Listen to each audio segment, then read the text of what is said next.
আসসালামু আলাইকুম প্রিয় বন্ধুরা, আজকে যে মডেল নিয়ে আসলাম এটা মডেল হচ্ছে ইনফিনিক্স স্মার্ট 5। হ্যাঁ, নিচের যে ব্যাটারি আছে এটা সমস্যা, তো আমি আলগা একটা ব্যাটারি লাগানি উপর দিয়া।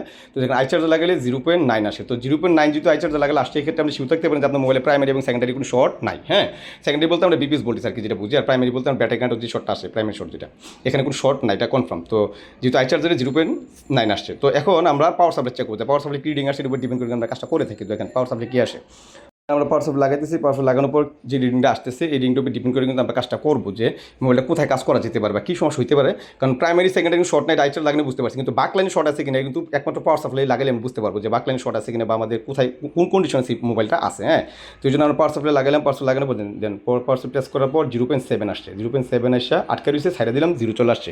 তেমন তো অবস্থায় আপনার মিডিয়াটেকের ফোনে কিন্তু শর্টও থাকতে পারে। তো শর্টটা কোথায় হতে পারে, এই শর্টটা যদি থাকে আপনার বাক লাইনে শর্ট থাকবে। তো এটা 6357 সিআরবি পাওয়ার আইসি। তো এই পাওয়ার আইসির বুট সিকোয়েন্স কিন্তু আমার আগের ভিডিওতে দেওয়া আছে, আপনি চেক করে নেবেন। তো এটা যদি বাগ বলিস এবং এলডি বলিস শর্ট না থাকে, মানে কোথাও কোনো শর্ট না থাকে, তাহলে 100% শিওর যেটা আমাদের সিপিইউ এবং র্যাম রুম থেকে, কারণ এটা 3 আইসির মাল, এটা 3 আইসির মাদারবোর্ড, এটার সিপিইউ এবং র্যাম রুম বাকি থাকে।